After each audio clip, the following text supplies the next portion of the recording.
Te presentamos la conferencia CCS de esta semana. Esperamos sea de edificación para todos ustedes. Comenzamos. Eso es bueno para ustedes. Muy bien, vamos a la palabra del Señor. Amarres el cinturón porque vamos a despegar. Vamos a despegar. La serie de este mes se llama Volvamos a la cruz. Y es que cuánta falta hace volver a la cruz. La semana pasada hice una serie, terminé la serie, se llamaba Renunciando, la serie de renuncia. Antes de esto, un paréntesis. Rosaurita, gracias por estar con nosotros. Rosaura y su nuera y su nieto. Rosaura, gracias por volver a casa, nos llena mucha alegría. Quiero agradecer a Dios por la forma en la que Dios la trajo a la casa. Gracias, usted sabe que esta es su casa. Vino con su nuera y con su nieto. Bendito Dios por las cosas que Dios hizo para que ellas estén aquí. Terminamos la serie Renuncia y ahora vamos a irnos a algo que creo yo que es medular. Es importante. Quiero empezar a hacer una justificación general acerca de esto y por qué la necesidad de la cruz. A ver, voy a poner varios ejemplos. El primero de ellos va a ir desde la línea automotriz. ¿Quiénes conocen, alguna vez han visto un Toyota Land Cruiser modelo 70 o un Land Rover modelo 50? ¿Alguien sabe qué habla? ¿Alguna vez han visto uno? ¿Alguien más ha visto alguno que no sea un Land Rover? A ver, yo le hago una pregunta. Con todo respeto a los que tienen carro, el carro mío es 2014. Aquí hay carros hasta 2024 ya. A ver, vamos a figurar esto. Vamos a figurar que un carro 2024 va a chocar. No dije el suyo, dije un carro, ¿verdad? Va a chocar con un Toyota Land Cruiser modelo 74. Jonathan, usted que es mecánico, ¿cómo va a quedar la cosa? Como este año la liga va a ganar, así va a quedar. ¿Cómo le va a ir? ¿Cómo le va a ir? Vea, el Land Rover no tiene tecnología GPS, no tiene pantalla, no tiene vidrios eléctricos, no tiene suspensión inteligente. No tiene como el carro de un amigo que amo mucho acá, que me alegra tanto comprar un carro del año. Se sienta uno y pone las nachas y el carro le configura las nachas. A los que tenemos mucho o poco, no importa, se las configura y le hace el asiento de acuerdo a sus nachas y espalda. Oiga, que el Land Rover no tiene esa. No, pero eso es como sentarse en un garrote. A ver, pero al final, ¿qué queda de este 2024? Vamos a otra cosa. Vamos al ador futbolero. ¿Quiénes conocieron al famoso Morocho Díaz? Enrique Díaz. ¿Quién conoció al glorioso Mauricio Montero, el Chunche? Wilmer López. A ver, ¿en qué se le parece a ustedes esos jugadores, de los jugadores que tienen, por ejemplo, la liga hoy, independientemente de las cosas? ¿Quién amaba más la camiseta? ¿Quién amaba la camiseta? A ver, conmigo. ¿Quién amó la camiseta más? Estos de hoy están ¿por qué? Por plata. Estos de aquí estaban por amor a la camiseta. ¿Cómo? Chollándose las nalgas. Hermanos, así estamos con el evangelio. Exactamente igual. He orado mucho a Dios porque las verdades que voy a acuñar acá van a tener seguramente consecuencias, pero voy a armar un choque hoy y durante este mes. El Land Rover 50 con los cristianitos hechos de aluminio de esta era. Cristianos que les queda muy grande tan siquiera llamarse en cristianos, que frente a cualquier bajeza de este mundo caen rendidos y seducidos porque les falta carácter y les falta volver a la cruz. Señor, oro por este auditorio, por esta audiencia. 400 personas aquí tal vez hoy. Toma control de ellos, Señor, en el nombre de Jesús. Usted sabe la ausencia que tenemos de volver a ser los cristianos que usted sueña que seamos. En el nombre de Jesús. Amén. Primera de Corintios capítulo 1 versículo 18 dice: porque la palabra de la cruz, es locura a los que se pierden, pero a los que se salvan, esto es a nosotros, es poder de Dios. Porque la palabra de la cruz es locura a los que se pierden, pero para nosotros es poder de Dios. Gálatas 6:14 dice: pero lejos esté de mí gloriarme, sino en la cruz de nuestro Señor Jesucristo, por quien el mundo me es crucificado a mí y yo al mundo. Qué entrega la de Pablo. Hebreos capítulo 12 versículo 2 dice: puestos los ojos ¿en quién? En Jesús, el autor y consumador de la fe, el cual por el gozo puesto delante de él sufrió la cruz, menospreciando el oprobio, y se sentó a la diestra del trono de Dios. ¿Por qué volver a la cruz? ¿Y por qué el énfasis? ¿Y por qué queremos esto? Déjenme recordarle algunos elementos básicos de la fe cristiana y de la teología que nosotros defendemos. Recuerden ustedes que la cruz es un altar de expiación. La cruz es un altar de expiación. Que de hecho, algunos de nosotros, yo tengo una colección de cruces y no me da ningún problema usarlas. Más allá de que algunos tienen ciertos prejuicios para con eso, para mí la cruz es y seguirá siendo el altar del holocausto y el altar de la expiación por nuestros pecados. Fue sobre la cruz, sobre el madero, que Jesús entregó su vida en la cruz por cada uno de nosotros, y todo eso lo sabemos.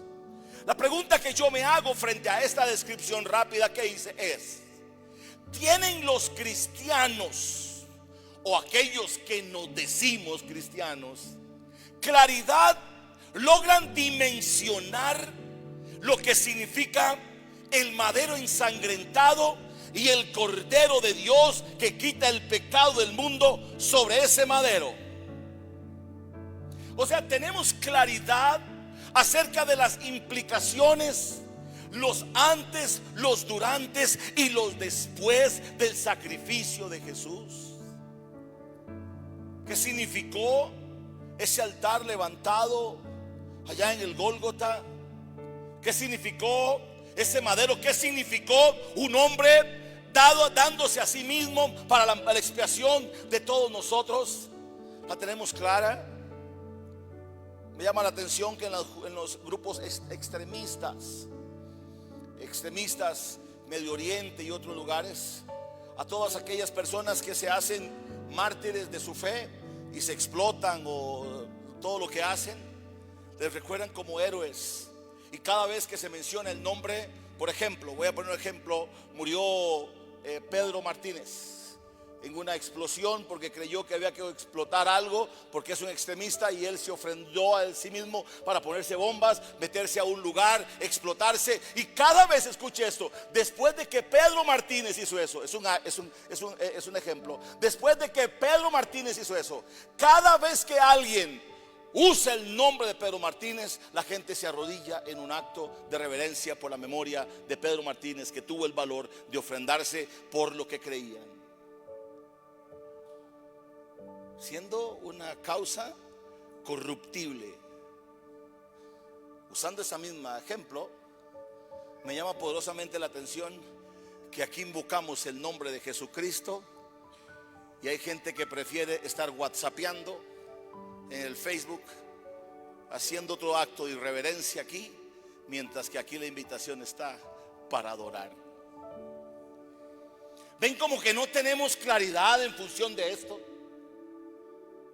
Es una cruz que nos invita a recordar los alcances y las dimensiones. Ya está más que establecido en esta iglesia las bases acerca de la creación y todos los efectos de la caída de la creación. Pero es que en el Edén todo se echó a perder y Cristo aparece. Cristo aparece como ese generador de vida y vida en abundancia. Cuando ya no había opción, aparece Cristo. Cuando ya no había esperanza, aparece Cristo. Cuando ya no había nada que hacer, cuando ya Dios estaba cansado de los miles de sacrificios y que toros, de los cabritos, de los palominos, de las ovejas, todos los sacrificios. No había ninguna forma de que el ser humano y la creación fueran expiados o perdonados de sus pecados. Levanta la mano Jesús en una reunión del Padre y el Espíritu Santo y dice: yo voy por ellos, Señor. Yo voy a ir a morir por ellos a la cruz del Calvario. ¿Tiene claro usted qué significa eso? A ver conmigo, ¿tiene claridad esa imagen? Cuando ya no había opción, aparece Él. Esto lo voy a linkear ahorita intencionalmente en dos aspectos que ahí me voy a quedar seguramente. Es que, ¿sabe por qué no tenemos claridad de eso? Porque al que mucho se le perdona, no mucho agradece. En aquel tiempo del Antiguo Testamento no había forma, no había ninguna forma para que el Espíritu Santo reposara en la vida del ser humano. No había ninguno, porque el hombre estaba lleno de pecado, razón por la cual la Biblia dice en el Antiguo Testamento en repetidas ocasiones que el Espíritu de Jehová el Señor vino sobre un hombre, vino sobre una mujer. Vean que dice: y vino el Espíritu Santo sobre. Y cuando habla de Elías dice: y vino el Espíritu Santo, vino el Espíritu de Jehová sobre Elías. Siempre dice vino. ¿Saben por qué? Porque los usaba y regresaba al Padre. Porque todavía el ser humano no estaba preparado para ser un depositario de la autoridad y la plenitud del Espíritu Santo. Porque hacía falta ¿qué? Hacía falta un sacrificio que renovara y regenerara al ser humano desde adentro hacia afuera. ¿Para qué? Para que una vez que el hombre y la mujer recibieran a Cristo como su Señor y Salvador, el Espíritu Santo pudiera venir y sellarlos y constituirlos una propiedad suya. Bendito Dios por eso. Ahora, la esclavitud del pecado, que éramos víctimas de ella, hoy en Cristo Jesús han sido rotas las cadenas del pecado. Y ante este principio le preguntó: ¿quién eras antes? ¿Verdad que se nos olvida con facilidad pensar quiénes éramos, todo lo que veníamos arrastrando, quiénes éramos en el pasado, de dónde venimos? Pero bueno, apareció Cristo y dice la Biblia que lo vil y menospreciado del mundo escogió Dios para avergonzar a los que se creían. Estoy resumiendo en 5 minutos que llevo, en 7 minutos, toda la teología de la redención. Espero que la haya captado. Esa es la teología, estas bases bíblicas de la creación. Y ahí aparece de la redención. Y ahí aparece Jesús ofreciéndonos a nosotros el perdón de pecados. Y diciendo: yo perdono tus pecados y yo te hago una nueva persona. Yo te hago una nueva persona. Yo te doy una identidad nueva. Ahora bien, ¿por qué razón debemos volver a la cruz? La cruz existe con una principal tarea: es ser un altar de perdón de pecados, el lugar donde vamos los pecadores a buscar redención. Pero para poder llegar ahí y obtener lo que de ella se genera, deben suceder dos enormes vivencias. La cruz se levanta como un altar expiatorio donde todos los pecadores vamos. ¿Cuántos de ustedes han ido a la cruz a pedir perdón por sus pecados? Levante la mano. ¿Quién ha ido alguna vez en la vida? Yo no voy, yo me quedé. Ese es el problema, que algunos fueron y se devolvieron. Habemos algunos que la hicimos nuestro altar de vida, porque separados de la cruz, ¿qué podemos hacer? Ahora bien, y aquí es donde entro a pensar algunas cosas. Pido a Dios la gracia para comunicar esto. Si en la cruz encontramos la redención, el perdón de los pecados para toda la generalidad, para toda la creación, y si la cruz de Jesús existe para ser un altar de restauración de pecados, pero para poder llegar a ella, dije antes, tienen que pasar dos enormes vivencias en la vida de cada uno. Y aquí va lo primero. Es medio complejo, pero voy a intentar explicarlo. Todo esto que acabo de decir puede ser una teoría para usted. Es como por ejemplo lo que voy a decir. ¿Cuántos aquí son cristianos? Ay, Señor. Perdón. ¿Cuántos aquí son cristianos?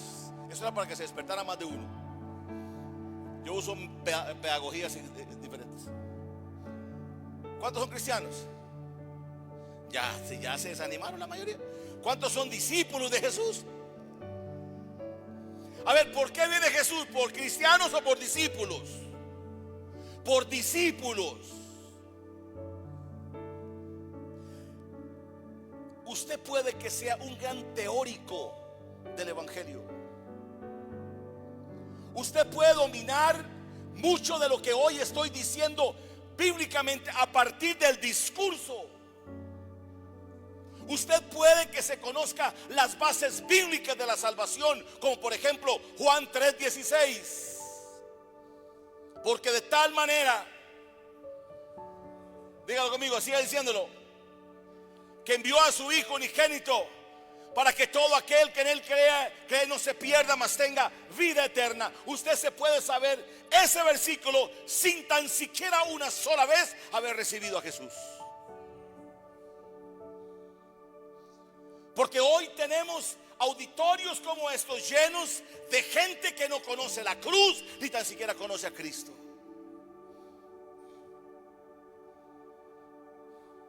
Gente que se sabe las canciones de memoria. Gente que anda el pececito de soy cristiano en la placa. Gente que se pone camisetas con la cruz, gorritas con la cruz. Se ponen publicidad de cristianos, pero en su vida Cristo no es Señor. Y es que hay una gran pregunta que tenemos que hacernos. Para los cristianos que todavía seguimos defendiendo, gracias hermano, para los cristianos, voy a votar la segunda vez, pónganla más allá.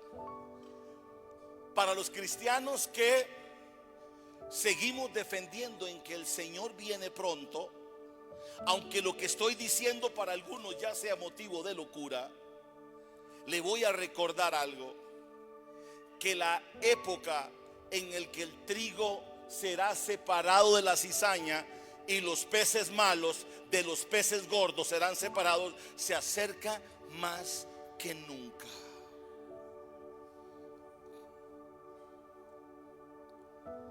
¿Cuáles son esas dos vivencias a las cuales me refiero para poder entender un poco más la cruz y la invitación?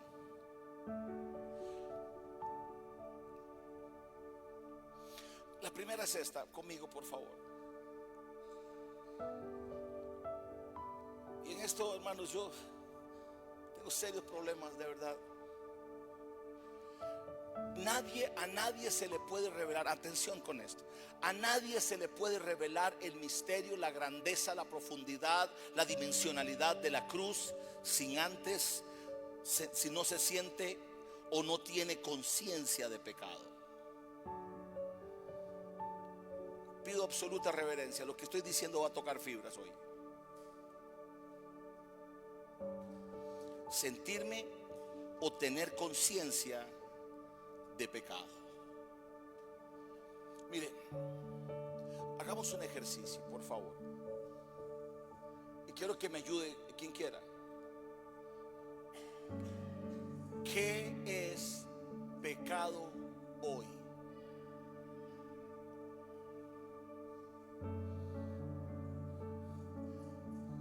¿Qué es pecado hoy? ¿Qué es pecado hoy? ¿Qué es pecado hoy? Y aquí es donde tenemos que el problema medular de la iglesia.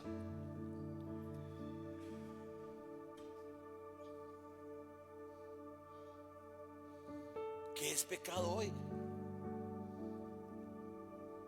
Es que para que este altar del sacrificio, esta cruz tenga valía, la única forma para que el efecto de la cruz se dé en nosotros es que tengamos claro el pecado que cometemos.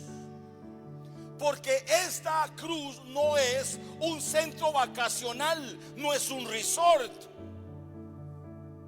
no es una Pandora para que usted saque lo que quiere. Esto no es simplemente un lugar donde se van simplemente a lavar conciencias. No, la cruz de Cristo es el lugar donde muere mi viejo hombre y emerge un nuevo hombre revestido de la gracia y la misericordia de Dios. Pero para llegar ahí, antes de llegar ahí, usted tiene que tener conciencia de pecado. Esto significa tener claridad qué es pecado. ¿Me doy a entender? Más o menos. Tener conciencia de pecado significa tener un entendimiento claro y una sensibilidad respecto a lo que es pecaminoso según la voluntad de Dios revelada en su ley y en su palabra. Ojo con lo que acabo de decir. Esto implica reconocer y sentir la culpa, la necesidad de arrepentimiento y la conciencia de separación de Dios que el pecado provoca. Voy a esgrimar lo que acabo de decir en este concepto. Pecado es tener una clara conciencia y entendimiento de lo que la Biblia llama pecado. Y aquí entramos en un tema más complejo. Porque hoy hay gente tan sabia que cree saber más que la Biblia. Entonces ya hoy llaman, ya hoy le dicen, ya hoy no le dicen. Hoy ya lo que para nosotros antes era pecado, hoy ya no es pecado. Y hoy ya los tiempos han cambiado de tantas formas que hoy la generalidad, vea, de verdad, mira la cantidad de gente hoy. Si hoy yo hago un análisis acá y le pregunto a usted, y le pregunto, a ver, responde en privado, ¿es esto pecado? La gran mayoría posiblemente vamos a disentir y no vamos a tener claridad sobre qué es y qué no es pecado. Y es que entonces, ¿de qué sirve que la cruz esté aquí? Si la cruz es una invitación a que venga el pecador a lavar sus pecados, pero resulta que el pecador que está sentado ahí dice, yo no estoy en pecado. No, es que mi relación con Dios es personal. Nadie tiene que meterse conmigo y mis asuntos privados. Como quiera manejar yo mi sexualidad, es mi asunto con Dios. Como quiera manejar yo mi relación relacional con una pareja, es mi asunto con Dios. Como quiera manejar yo mis negocios, es un asunto con Dios, entre Dios y yo. A como quiera yo manejar mi vida social, es un asunto de Dios y yo. Porque sabe que hacen algunos, que yo sé, me bloquean de sus estados, de Facebook, de Instagram, para que yo no vea lo que publican. Vea qué bajeza. Vea, a usted le va mejor que lo vea yo. Intente bloquear al que está sentado en el trono.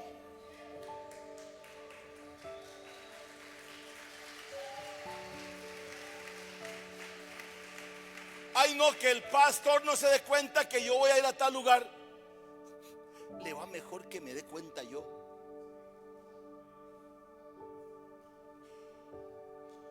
El pecado de hoy, y lo digo con mucho temor, de la iglesia, es que está tan corrompida que ya no sabe diferenciar entre lo santo y lo profano. Y mi invitación al Espíritu Santo es que venga con poder y con fuerza sobre nosotros y nos ubique, porque de esta forma ambivalente a la eternidad no vamos a ir, mucho menos con Dios.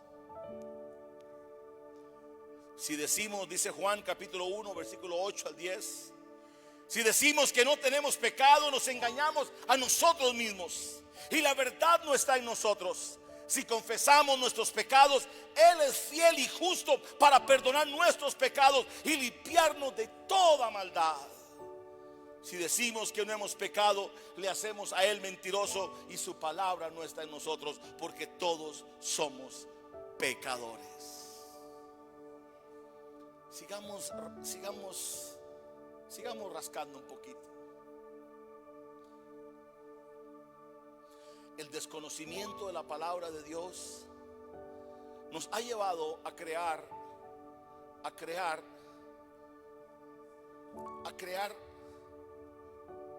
¿cómo lo digo? A crear una simulación de evangelio.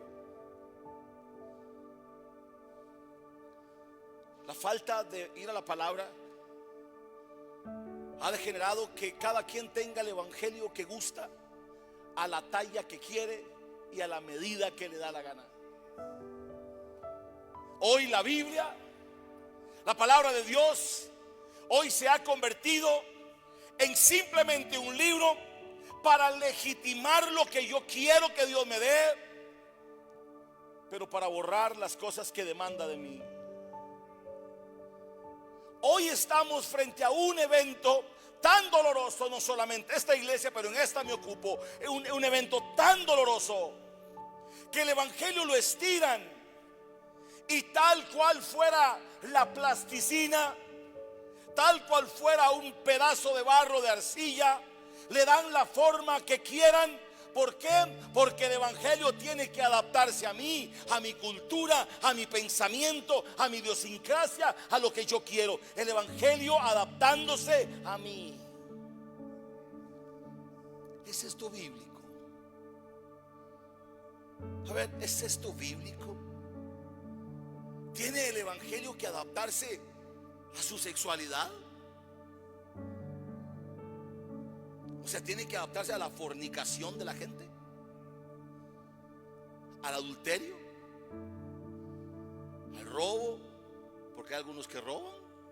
¿Saben qué roban? Tienen que adaptarse a eso. ¿No es el evangelio más bien una invitación a dejarlo todo? Es una invitación radical a dejarlo todo y seguir a Jesús. ¿No es el evangelio una invitación a morir, venir a esa cruz, encontrarme con Jesús y dejarlo todo? ¿No fue lo que le pasó a Pedro después de que se encontró con Jesús? Que era un video que íbamos a presentar antes. No es un Pedro que después de que Jesús le llena la barca de pescados a él y a su hermano, le dice: sígueme. Y dice la Biblia, y dejando todo, lo siguió a Jesús. No es un Mateo, cobrador de impuestos, que le dijo a Jesús: sígueme. No es un apóstol Pablo que dejando todo se encontró con el llamado camino a Damasco y dijo y decidió seguir a Jesús con todo. De verdad, gente, tienes que revisar lo que piensas que es pecado. Qué lindo sería que antes de tomar una decisión de si me acuesto con mi novio o no me acuesto, de que si uso esa droga o no, el vapeador ahora, que si hago esto o lo otro, le preguntaras a la Biblia y te dejaras llevar por la palabra del Señor, y ella te sorprenderá en todo lo que tienes que hacer. A veces, y esto me lleva a otra pensamiento. Es que si no tenemos, atención con esto, si no tenemos una conciencia clara de lo que es pecado, mucho menos tenemos una conciencia clara del castigo por el pecado.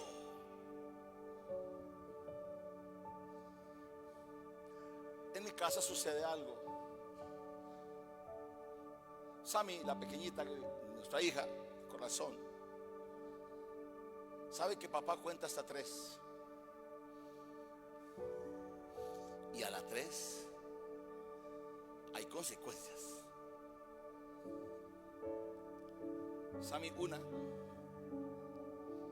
Sammy 2. No llega a la 3. Con 8 llega hasta las 500. Pero conmigo no hay 3. 3 hay castigo. A ver, ¿por qué ella hace esa interpretación? Alguien que me está siguiendo, ¿por qué hace ella esa interpretación y sabe que si llego a la 3 hay castigo? ¿Por qué? porque ya sabe que hay castigo, porque ya ha sufrido el castigo, ya ha sufrido el castigo. Digo esto con mucho dolor. Qué dolor me da ver gente que sigue en su vida de pecado y está como ignorando voluntariamente la paga del pecado es muerte, y hay un infierno que está preparado. Aunque a ustedes no les guste del que les digo, recuerden esto: es más fácil ver del evangelio, gozar con el Señor allá y volar y cantar, qué lindo. No, para ir allá hay que vivir en obediencia. Yo no sé a cuántos aquí les falta uno nada más.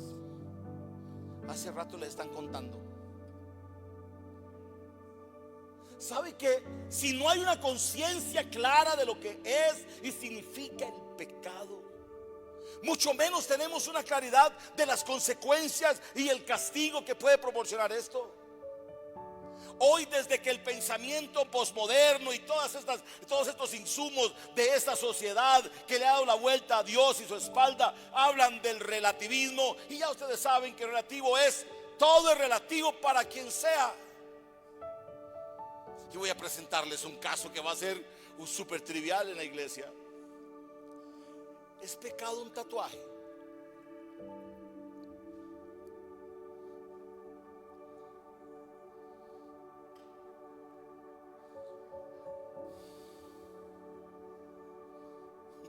Sí.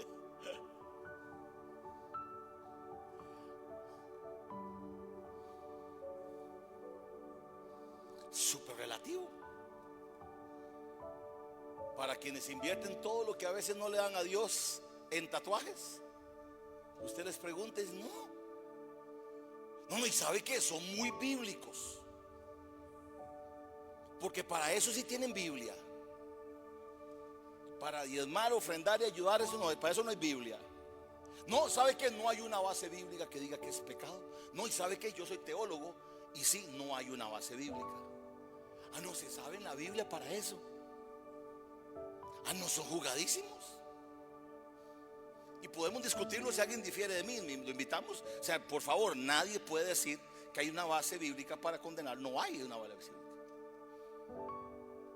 Más allá de que en el Antiguo Testamento se usaba el tatuaje para marcar a los esclavos, ¿verdad? Pero eso era una práctica anterior.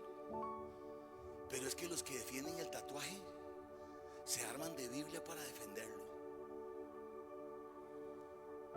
Al igual que los que viven en pecado en otras cosas, se arman de Biblia para defender su propia precariedad.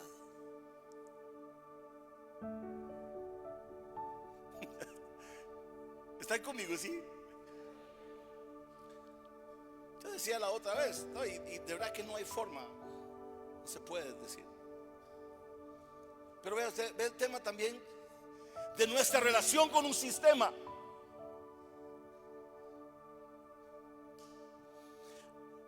La Biblia llama y el Señor dice: sean santos como yo soy santo. Salgan de ellos, pueblo mío, salgan de en medio de ellos. A ver, vamos a hacer algo. Supongamos que al cielo van todos los tatuados. Oye, pónganme aquí a ver, alguien tráigame aunque sea el sello de la iglesia para pegármelo aquí. Si al cielo no van los tatuados y el Señor tuviera que seleccionar, si todos aquí estuviéramos tatuados y el Señor tuviera que seleccionar a los que no están tatuados, ¿a quién se lleva?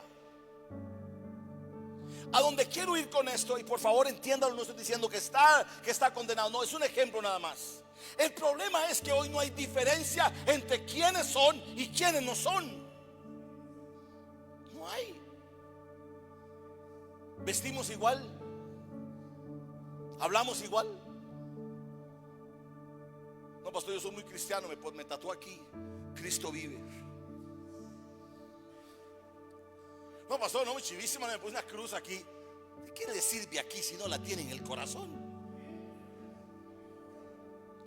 Yo preferiría que se tatuara el corazón de la palabra de Dios y del Espíritu Santo. Y se quiere forrar en tatuajes después de eso, a ver si de adentro le deja hacerlo de afuera.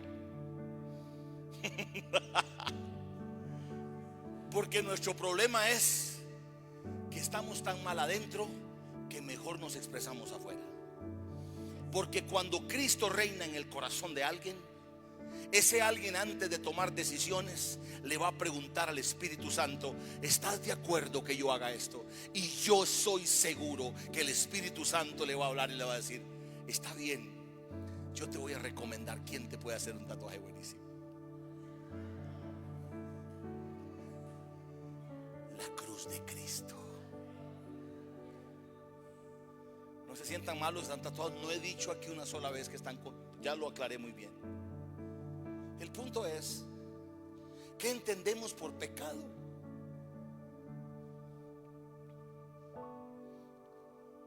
Sé que hay que se tocan temas súper fibrosos, hermanos. Y sé que la iglesia es un hospital donde nos encontramos con el Señor. Sé que aquí todos estamos en un proceso. No me malentienda, todos estamos en un proceso absoluto.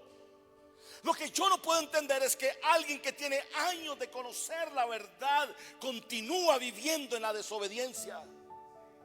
Yo puedo entender eso de cristianos que vienen llegando. Hay gente que viene llegando a la iglesia aquí, vienen rejuntados, recasados, lo que sea vienen.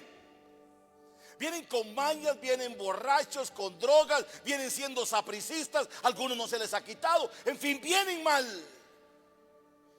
Pero ¿sabe qué pasa? Para eso viene la iglesia y les da un discipulado, una formación, y les dice: este es el camino.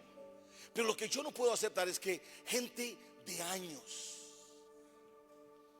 se permitan prácticas pecaminosas cuando saben que no está mal. ¿Y sabe qué dice Hebreos de esta gente? Hay de aquellos que, sabiendo hacer lo bueno, no lo hacen. Les es pecado. ¿Y sabe qué dice más? Ya no hay un tal sacrificio, sino una horrenda condenación. Nuestro problema radica en que tenemos un entendimiento de la cruz, pero no tenemos conciencia de pecado. Entonces, que sirva durante toda esta jornada para volvernos a preguntar: ¿qué es pecado? Ay, dice la Biblia en Isaías capítulo 5 versículo 20: hay de los que dicen, hay de los que a lo malo. ¿Está por la pantalla ahí? No está, qué pena. Hay de los que a lo malo, ¿me ayudan? Dicen bueno, y a lo bueno malo. Que hacen de las tinieblas y de las tinieblas luz. Escucha esto: que hacen de las tinieblas y de las tinieblas luz. Que ponen lo amargo por lo dulce y lo dulce por amargo. Eso está viviendo la iglesia de Cristo hoy. Un evangelio en donde la gente, los pastores y las iglesias no podemos ser enfáticos con el pecado, porque la gente se va, porque la gente se incomoda, porque se le diga: tienes que ordenar tu vida, ordenar tu relación, la que sea, tienes que dejar ese pecado, tienes que dejar esa situación. Dios no respalda eso.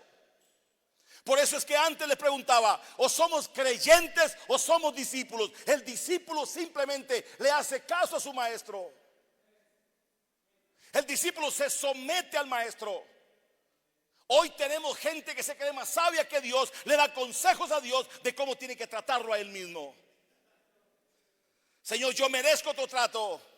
Señor, a mí tiene que perdonar que yo esté en esta relación. A mí tiene que perdonar que yo todavía no me decido si le pongo el anillo a ella o no. Señor, tienes que perdonarme mi sexualidad. Tienes que perdonarme estas cosas. En el nombre de Jesús, hoy es una mañana para llamar al arrepentimiento. Hay un fruto que hace el Espíritu Santo en la vida de nosotros, y es que nos redarguye y nos da conciencia de pecado. ¿Alguien aquí alguna vez ha pecado y se ha sentido feliz? Levante la mano conscientemente, no solamente por ver. ¿Cuántos saben que ya ni para pecar servimos? No, ¿verdad? Solo yo. Si usted peca, ya no le duele, está.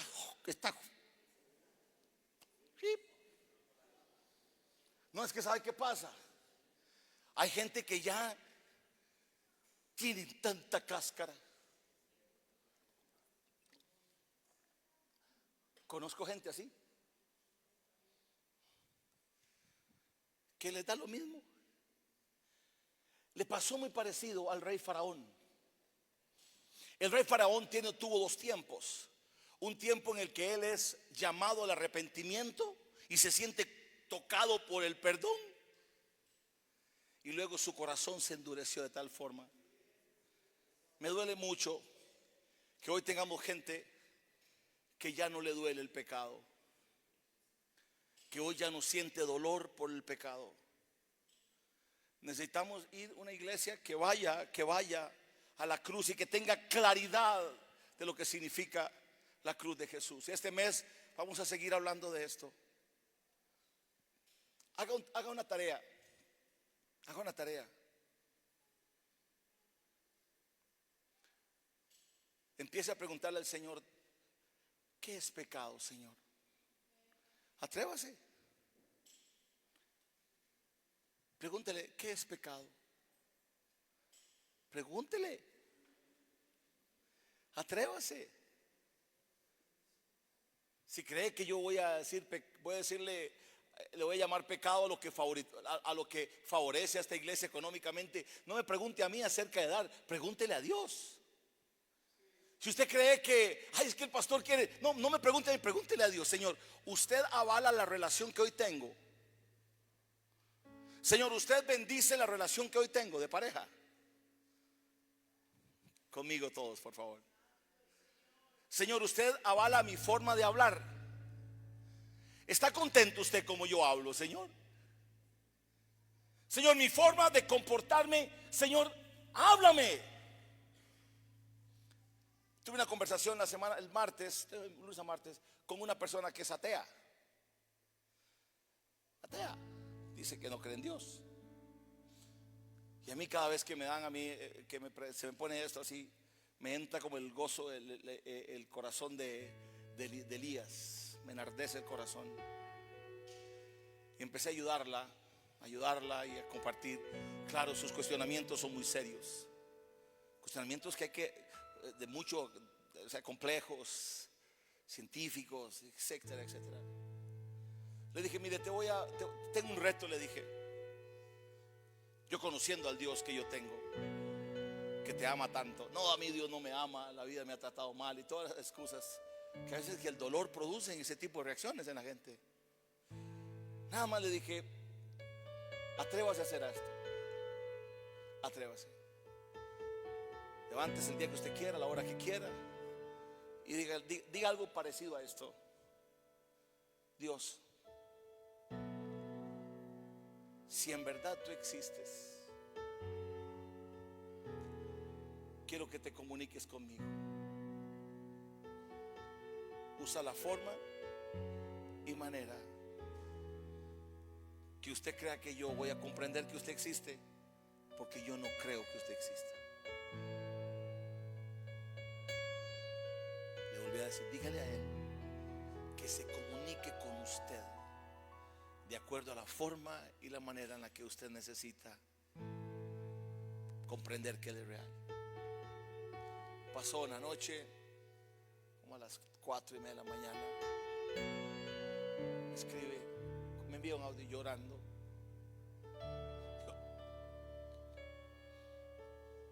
Don Roy, yo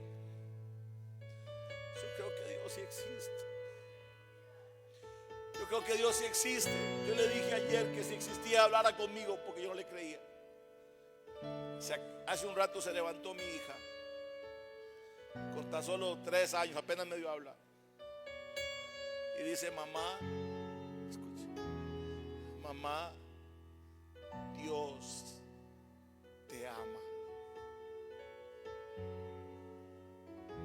Mamá, Dios te ama.